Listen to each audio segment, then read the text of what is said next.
Salut, dans cette vidéo, on va couvrir comment transférer du contenu d'une section à une autre. Donc, à partir de la page d'accueil du cours, on clique sur Modificateur de cours.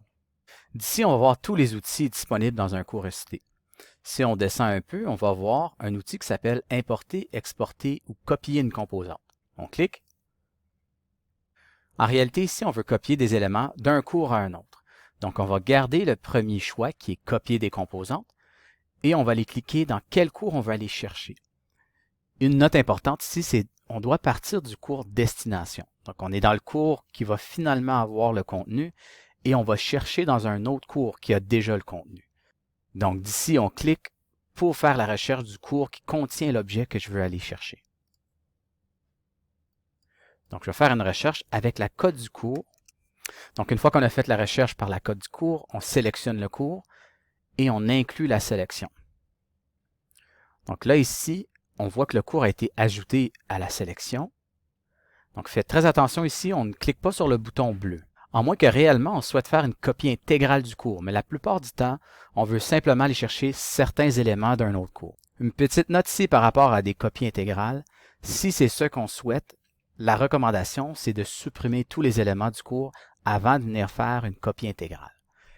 Mais comme je disais tantôt, la plupart du temps, on veut aller chercher des éléments, donc on va sélectionner des composantes. Donc ici, il va nous proposer tous les éléments qui sont dans l'autre cours. Donc, il a détecté que dans le cours 2020, il y avait une liste de vérification, calendrier, contenu, etc. Donc, si on veut importer du contenu, donc on va aller chercher les choses qui sont dans la structure du contenu. Encore ici, il y a quelques choix à faire. Donc, est-ce qu'on veut tout le contenu ou on veut sélectionner certains éléments? Donc, moi, je vais sélectionner des éléments parce que je sais qu'il y a un module en particulier que je veux aller chercher. Donc, s'il y a d'autres choses qu'on veut aller chercher, vous voyez les discussions, les pigeonniers, le carnet de notes, ce sont tous des choses qu'on peut importer d'un cours à l'autre. Donc, petite note importante par rapport au contenu, quand on importe du contenu, c'est important de laisser le petit crochet qui est ici afin d'inclure les fichiers associés.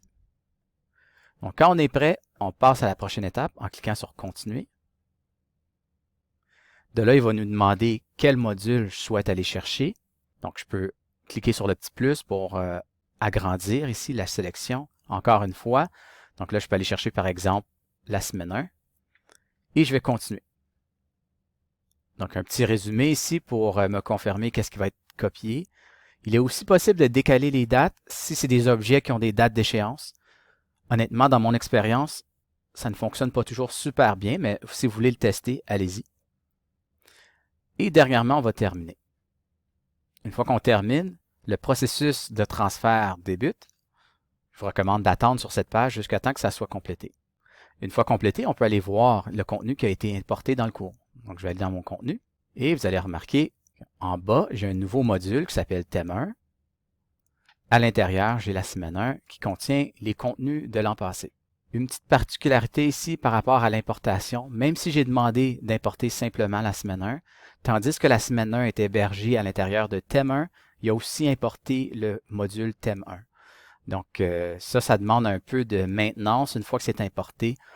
Si jamais, par exemple, je voulais le ramener dans mon thème 1 de cette année. Donc là, je pourrais le prendre avec les petites poignées qui sont ici et simplement le glisser dans le thème 1 de cette année.